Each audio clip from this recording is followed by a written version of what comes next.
Good day, everyone. So, after discussing camera techniques, camera angles, camera shot types, camera movements, we're going to discuss mise-en-scène.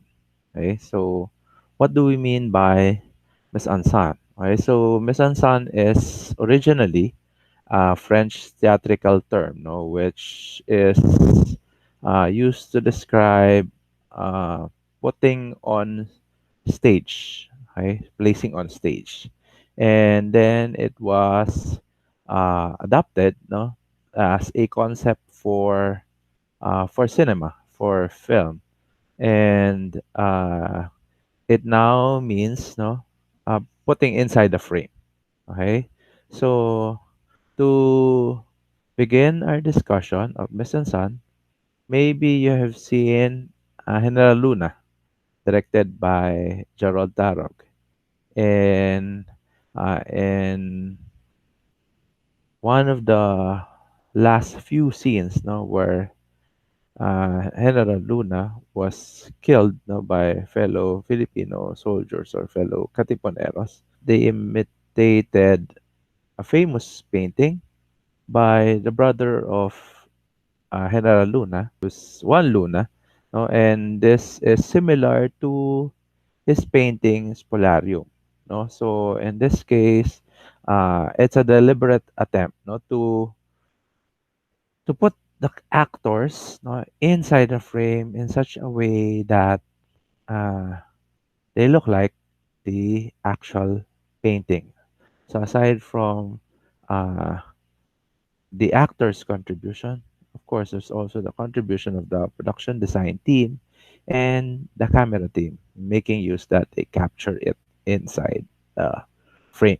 Okay, so mise-en-scène, no, pronounced mise-en-scène, okay, as defined earlier, no, is staging, and now it's used in film studies to refer to how uh, a particular scene is framed, no, or how the visual materials are staged, framed, and captured on camera. So let's look at other examples. So this is a scene from Orson Welles' Citizen Kane. No, you can actually just position the camera at the side of the staircase, but in this case, uh, it was positioned, no, in such a way that it's a low angle shot looking at Orson Welles, no, playing Citizen Kane. So the director is also an actor, no, in the film, and the antagonist in the film played by a newspaper publisher. So in this case, you can also see, no, the wallpaper, the shadows on the character, and uh, the entire staircase. Okay, so uh, not only to highlight the production design, but also to show the relationship, between the two characters. In another scene here from Raging Bull, uh, you see Robert De Niro, employing method acting and as a has-been boxer. But aside from the frame of the camera, you have another frame inside the frame, which here is the mirror, and it shows us an image of the boxer, no, in his twilight years. Okay, so the mirror image can signify uh, the boxer's thoughts or his conscience, no, or as he reminisces his uh, past and looks at what will happen to him in the future. Okay, so another common il- illustration of mise-en-scène is when you position the character uh, behind bars. No, although the character is not in prison. Now, in this case, if this is Rapunzel or Sleeping Beauty, no, the character is framed in such a way that there are bars in the foreground, placing the character in the middle or in the midground, and the location or the house as the background. So the bars serve as a representation of the character being trapped, not imprisoned, but trapped in her situation. Okay, so another example is used in The Mistress, no, starring John Lloyd Cruz and Bea Alonso, wherein Bea plays the character of the mistress, no, to the father of John Lloyd's character, okay, played by Ronaldo Valdez. Okay, so since the character of Bea is in a relationship, she was shown, no, behind bars, not similar to her mother, no, played by Carmi Martin, who also has the same situation. Okay, so mise-en-scène, no, is a blend of the visual conventions of theater, okay, because it's putting on stage, and at the same time painting, right? Because in this case, we analyze mise-en-scène by capturing an image, okay? A still photo, not a moving image, right? A still photo coming from the film. Okay? And the mise-en-scène is set up in three dimensions as illustrated in the last example, okay? Wherein you highlight the depth, no? The foreground, the midground, and the background aside from the height and the width, of course, of the frame. Okay, so sometimes, no, filmmakers would deliberately frame their film in such a way that it's not the usual 16 by 9 aspect ratio. It can be a 9 by 16 or a vertical format, or it can be the old traditional 4:3 format. Okay, so aside from showing that the story, no, happens in the past, okay, happened in the past, it's also a way of showing a character inside a box, no, if you don't have bars, no, to use to signify that the character is trapped in the situation, you can also make use of the box aspect ratio or 4:3, okay, to illustrate uh, the the box situation, okay, of the character. Okay, so once an arrangement is photographed, it's converted to a 2D, two-dimensional image with the height and the width of the real thing. And that is what we analyze now when we study mise-en-scène. Okay, so these are, no, still photos from a scene in The Matrix. So you have Carrie Ann Moss, no, playing Trinity, no, one of the main characters, and you have Hugo Weaving playing the antagonist. But in the fight scene, notice how the shadow, no, how parts of the street are hidden in shadows, for us to concentrate on Trinity and the antagonist. Okay, and you can also see the surrounding areas and the shadows of the character and the lighting. So anything that we see inside the frame, of course, is what we consider mise-en-scène. Okay, so it refers to how scenes are framed and staged when appearing in a film. No, so are the actors outside? Okay, are they off screen? Are they inside? Okay, not only inside the frame, but inside another frame. It can be a box, it can be a mirror, or it can be behind bars. Okay, so what surrounds them? So does a certain shot through a doorway, no, frame a character just so. So we analyze, no, uh, additional meanings now provided to a particular shot because of what's surrounding the character. Okay, so it's meant to analyze, no, a film. Okay, so before we continue our discussion, let's look at a sample first through an animated film. This is an analysis of first few scenes, or at least the mise-en-scène in Wally.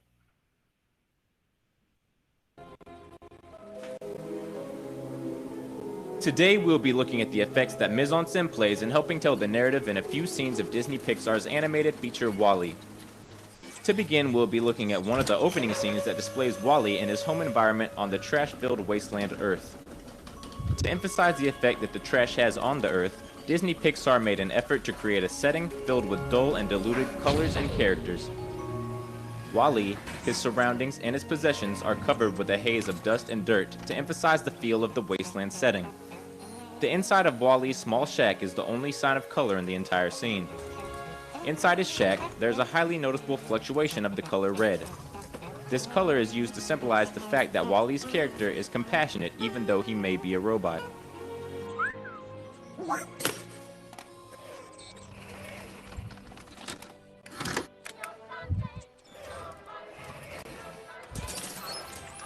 The emphasis on color in WALL-E's shack is extended when WALL-E turns on the video on the iPod. This scene is from the musical Hello Dolly and is filled with vibrant colors which represents the life that the Earth was once full of. As WALL-E tries his best to imitate the human animations from Hello Dolly, an interesting composition occurs within the shack. Previously in the scene, there had been access to the outside world as WALL-E entered his shack and the door was left open. The new framing of the shot emphasizes an effect of seclusion and order in WALL-E's life as he is severed from the outside world and the scene becomes perfectly symmetrical. The two rows of WALL-E's collectibles frame the occurring action in the scene as WALL-E is at a perfect diagonal to the iPod, mirroring the scene from Hello Dolly.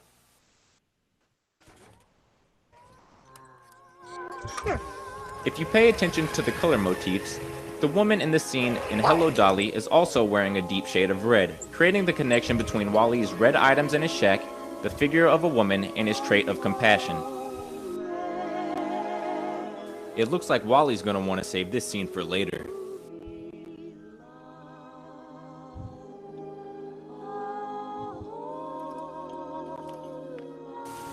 This second scene comes from a time a little later in the movie after WALL-E has been acquainted with a female robot named Eve. WALL-E has chased Eve back to her home aboard the Axiom and is searching for her. In this scene, the setting once again plays a major role in portraying the narrative. In contrast to the first scene, the setting is full of light and shades of white. There is a sense of cleanliness in this scene, which is emphasized by this small cleaning robot named Mo.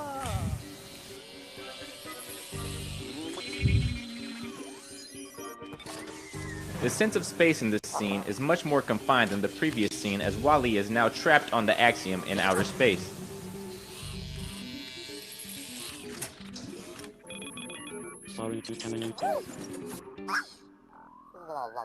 As the scene progresses, the space slightly widens, but still remains confined within the setting of the scanning room.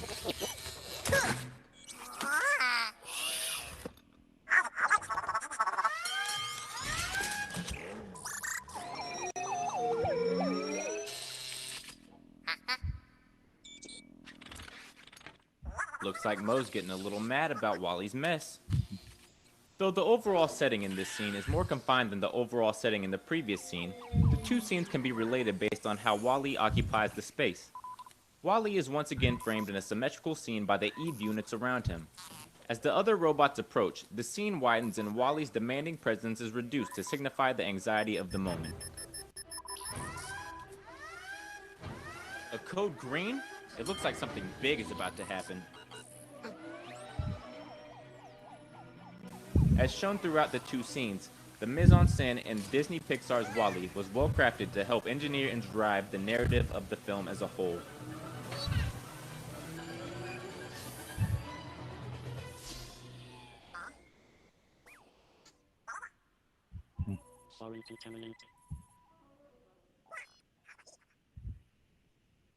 Okay, so that's an example of the application of mise-en-scène in an animated film, in this case, Wall-E. Okay, so we'll continue our discussion, no? So with other elements that we can consider as part of a film's mise-en-scène. Okay, so as shown in the Wall-E example, no, it can make use of lighting, no, costumes, sets, and in the Robert De Niro example in Raging Bull, the quality of the acting, and other shapes and characters in the scene. Okay, so In lighting, we can focus our attention, no, on the well lit, no, the space. In this case, this is in uh, a German expressionist film. Okay, so the other parts of the cell or the room are hidden, no, through the use of shadows. Or in Moulin Rouge, no, you can see that Nicole Kidman's character is well lit and focus is on her. Okay, or in The Man Who Wasn't There, you have uh, the barber shop, no, and light passes through the blinds, so creating uh, lines, no, inside the room. Okay, so you can also highlight the hair, in this case of Sybil Shepherd, okay, by use of another light aside from the key light, the fill light, and the backlight. We have the hair light, no, to highlight the hair. Okay, so we define the frame, no, as the world of the film. Okay, uh, so the frame defines the world of the film and separating it from the actual world. Okay, or in this case, our world while we're watching the film. Okay, whether it's in a dark theater or in our room or in our house. Okay, so the setting can be a set, no, constructed by the production team, or it can be on location. Okay, so if you would like to employ the realist approach, would like to use a natural location. Okay, but if you're more into the formalist tone, no, some filmmakers would like to create their own sets, no, and create a new world for the audience to see. Okay, so aside from the use of lighting, you can also use shapes. Now, in this case, from the film Birth, you have a semi-circular, no, na frame inside the original frame of the film. Okay, so it can be uh, to illustrate a boy, no, from coming out of the tunnel, or it can also highlight the relationship, no, between your characters. So speaking of relationship, the mise-en-scène was also employed, no, in American Beauty, directed by Sam Mendes. So in this particular scene, no, you have Tora Birch playing the daughter at the middle of the table. So looking at the long table, and the light is on Tora Birch, no, we can deduce that her mother, played by Annette Bening, and her father, played by Kevin Spacey, are not on talking terms. Okay, so in the film, no, Annette Bening uh, already found someone, no, to make her happy, while Kevin Spacey's character is still trying to uh, move on, no, from uh, his situation wherein he lost his job, no, in a company. Okay, so as discussed earlier, no, we can make use of the aspect ratio, or the width and the height of the frame. No, so it can be 4:3, the the the aspect ratio of the CRT TVs, no, the cathode ray tube TVs during the 90s, or it can be 16 is to 9, no, uh, with our new LED TVs. So it can be 1.66 is to 1 for the European standard, 1.85 is to 1, no, for the 16 by 9, the US theatrical standard. It can be anamorphic widescreen, wherein you have uh, no, black part, no, at the top of the screen, and another black part at the lower part of the screen, and you only have, no, the middle of the screen in a horizontal or very horizontal format. Okay. So we can also make use of the lens, no, to compress the image. You can use a wide angle lens to widen the image, or uh, fisheye, no, to uh, come up with a different frame or a different look of the shot. Okay, so uh, s- discuss in your photography subject. Okay, so you have learned composition and design. Okay, maybe you have learned color theory, no, that uh, red, orange, yellow are warm colors, and blue, indigo, violet are the cool colors. Okay? And if you employ the warm colors, they tend to make a particular object more prominent. So in this case, you create a dominant contrast. No? So dominant contrast is the area of an image that is immediately attracts our attention because of a conspicuous and compelling contrast. So we can make an image look dominant if it's bigger, no, if it's big on screen, if it's near us, or if it's focused. Okay? But we can also make an image look dominant through its color. Okay? While the subsidiary contrast is the next image that we'll look for, or the next object that we look for, no, in a frame. Okay, so in this case, the smoke coming from Billy Bob Thornton's characters in The Man Who Wasn't There, no, tend to highlight the three-dimensionality of the frame, wherein the the character is your foreground, the smoke is the midground, and the house is looking at is the background. Okay, so we can also make use of shadows, okay, and bars, no, or silhouettes. Okay, so focus the focus are the viewer's eyes, no, to different things that the director wants them to pay attention to in a particular scene. So in this case, uh, tend to look at this shadow, no, of a creepy creature, no, in uh, a vampire film. Okay, so it can also serve as intrinsic interest if the audience knows, no, that an object is more important dramatically than it appears to be visually because of the context of a story or what was planted at the start of the story. And then, of course, we have already discussed, no, the use of the bars and to highlight territorial space. Okay? So to highlight the three-dimensionality of the object. Okay, so territorial space can also be seen, no, in the following examples. So you have a defocus V, no. So here we tend to look at Natalie Portman's character more because she's focused, no, as compared to the V character in V for Vendetta. Okay.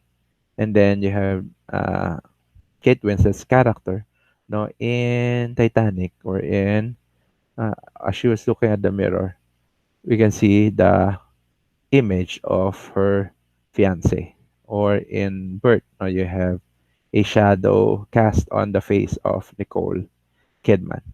Okay, so territorial space can also be analyzed through five basic positions, no, in which an actor is photographed. It can be full front facing the camera. It means that the character doesn't have a secret to hide now from the audience. A quarter turn, okay, a profile, okay, so either looking on the left or looking on the right, a three-quarter turn, or back to the camera. In a back to the camera, of course, we can't see no anything, no, from the face of the character because we can only see his or her back. Okay, so as mentioned earlier, no, the uh, in American Beauty, no, Sam Mendes used a lot of interesting uh, examples, no, of mise-en-scène, and we'll get to know more about it to another example, no, a scene analysis, no, analysis of the mise-en-scène. In this case, where Kevin Spacey's character lost So, his job. yeah, I'm sure you can understand our need to cut corners around here. In this video, I use two scenes from the movie American Beauty to demonstrate a few of the cinematic techniques filmmakers use to visually tell a story. At the beginning of American Beauty, the main character Lester Burnham is disillusioned with his life. At home, he and his wife hate each other, while his teenage daughter cannot stand either of them. At work, he is stuck in a boring and meaningless job writing for a media magazine. And in a way, I'm dead already. The first scene we will look at appears early on in the movie. In this scene, Lester is meeting with Brad, his company's new efficiency expert. Brad is telling him that his work is not up to standard and that his job is at risk. I'm trying to level with you. This is your one chance to save your job. What's interesting here is how differently the two men are presented. Let's look at Lester first. As this is a wide shot, Lester occupies a small portion of the frame, and because this shot is also a high-angle shot, he looks even smaller. He is in the middle of a mostly empty room, totally exposed. He is slouching in a chair, his body language sending a message of weakness and resignation, and his facial expression shows his exasperation and frustration. In terms of decor and lighting, the room itself is ugly, utilitarian, dimly lit, poorly decorated, and awfully dull and gray.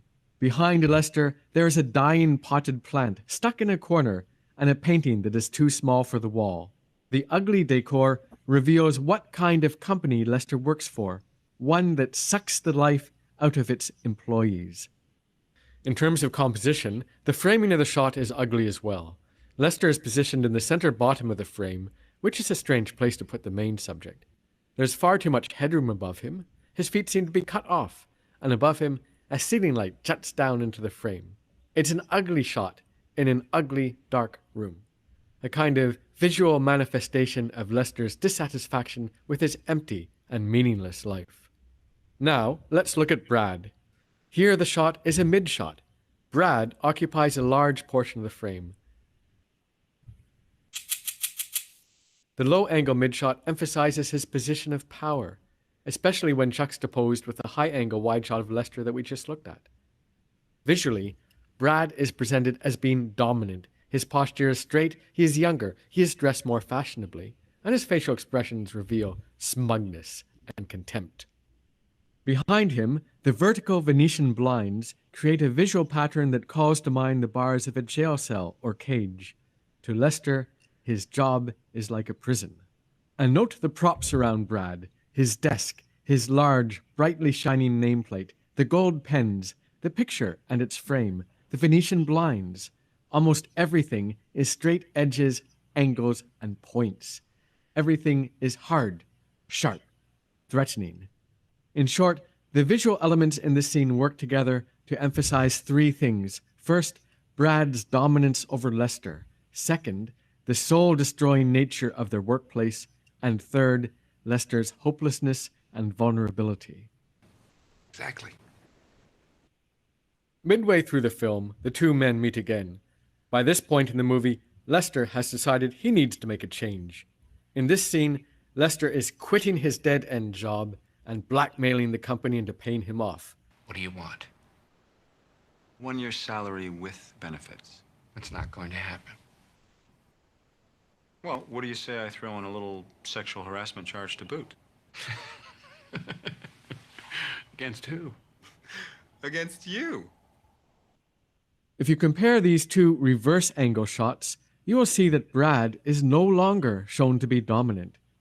In the shot over Lester's shoulder, Lester seems to be looking down at Brad. And in the shot over Brad's shoulder, Brad's head is out of focus and slightly off screen. Brad is no longer so important, no longer so powerful. And all those sharp edges, the pointy gold pens, the massive nameplate, those have become small, unremarkable pieces of stationery. They no longer pose any threat. Lester's posture is now relaxed and confident. He is in control. The room is brighter. Lester is no longer trapped in gloomy darkness. The shots are now more attractive in terms of composition and framing, You have and this your also rule of reflects thirds. Lester's more hopeful mindset. He has changed, and these changes are shown through the use of a variety of cinematic techniques. In the first scene, these techniques highlight the power differential between Brad and Lester and show Lester's disappointment, frustration, and vulnerability. In the second scene, they show the extent to which Lester has become more hopeful and confident. In this video, I've only mentioned some of the cinematic elements related to mise-en-scène and cinematography, and haven't mentioned things like dialogue, editing, sound, or music. There is a lot more to discuss when interpreting a scene, but hopefully this video can help you better understand how different visual elements can work together to help tell a story. Okay, so that's an example, no, from American Beauty. And we learned from that example that it's not only through the use of camera angles that we can show the relationship uh, between your characters. It's not only through uh, the five basic positions in which an actor is photographed. Now, it can also be to how you position now an actor inside the frame, whether it's is in this case on the upper portion of the frame, or in the case of Kevin Spacey's character, Lester Burnham, he was positioned at the lower part of the frame at the start, no, at the bottom.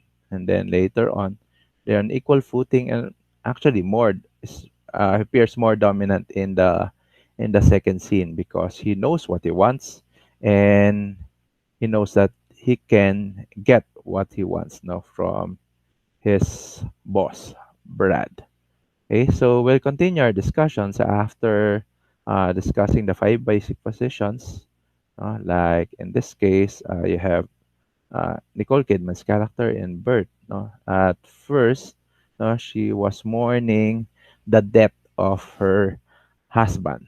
No? And then later on, here comes a boy, no, telling him that he's the reincarnation of her dead husband. But if you have seen this scene, you know what was planted at the start, but slowly, Nicole Kidman's character uh, starting to believe the claims of the child until his back, no, his she was framed, no, with her back on the camera because she's starting to believe the boy's concerns. No, so if you know what was planted at the start, you'll know that the boy is not actually the reincarnation of her dead husband. Okay, so not to spoil, no, your viewing pleasure. Okay, so we also mentioned that the closer the shot is, the more confined the photograph figures appear to be. So if you have a big location and you would like to show that the character is cramped in his or her situation, we can employ tight framing, which leaves little space around the object. So this may symbolize confinement or stress.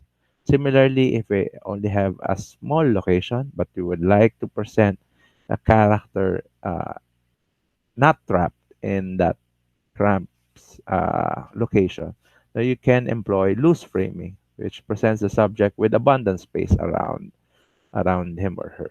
So it may symbolize beauty, wonder, or vastness of nature. Okay, so in this case, you employ tight framing to show how Nicole Kidman's character Sabine is trapped, no, in Moulin Rouge, or you can employ loose framing. No, this can be a scene from the age of Adeline, starring Blake Lively, because there's a scene there where her car was hit by lightning, and uh,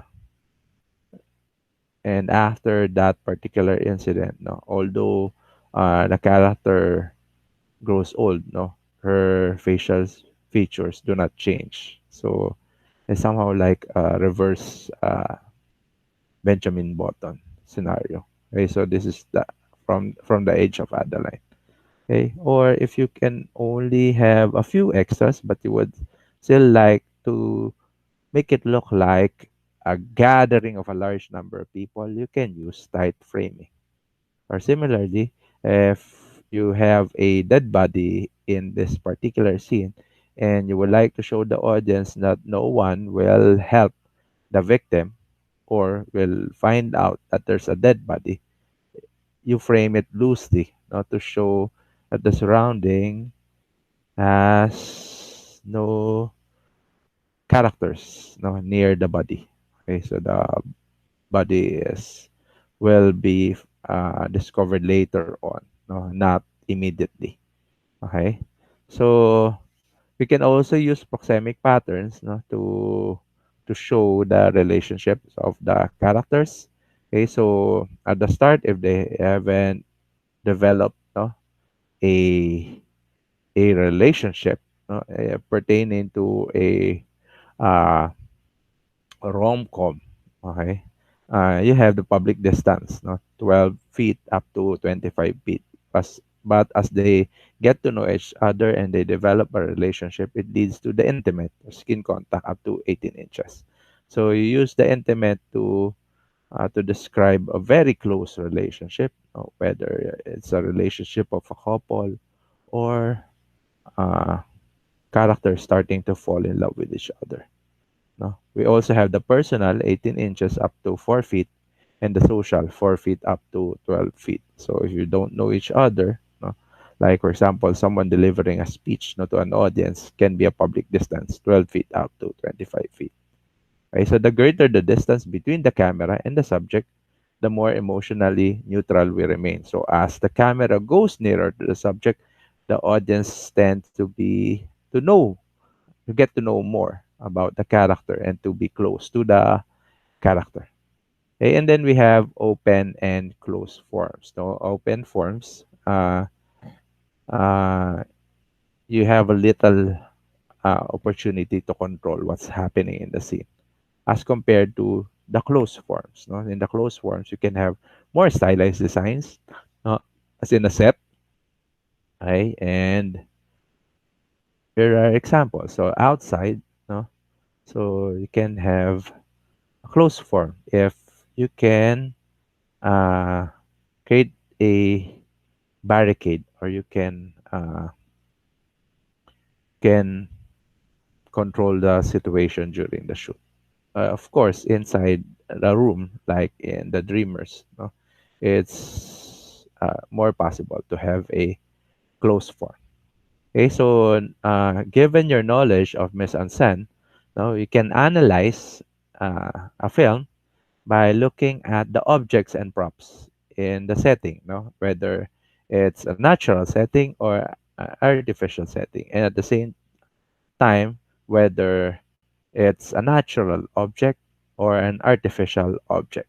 Okay, so do they have special significance that relates to the characters or story, like in the example in American Beauty, with the case of Brad the boss and Lester Burnham, Kevin Spacey's character, as the subordinate. Okay, and do they carry symbolic or metaphorical meaning? Okay, and does the arrangement of objects, props, and characters within the setting have some significance? For example, are they crowded together, or is he or she alone no, in a large room? And are the objects no, in the frame uh, have seem to have, or do they seem to have a life? No, or are the objects portrayed in such a way that they are also characters in the film. Okay, so after studying, camera techniques, we just analyze, the mise-en-scène, okay? Or at least be careful, in how you're going to surround your characters with props, objects, okay? How are you going to use color? How are you going to use lighting? How are you going to use lenses, in framing? whether it's a focused or defocused object or character in the film. Okay, how are you going to position the actor, or to in the case of blocking the actors, in in a particular scene, okay, or even an actor's decision to employ method acting, okay, like for example making his or her build, no, smaller, like in the case of Christian Bale in The Machinist, or Matthew McConaughey's built in Dallas Buyers Club, or like what you saw earlier, no, Robert De Niro made himself bigger or fatter in Raging Bull, okay, to show us the character of a has-been boxer. Okay, so all these elements may or may not contribute to the meaning of a particular scene. At least we're aware of the mise-en-scène in a film. Okay, thank you, and we'll have more discussions, no, uh, for the following meetings.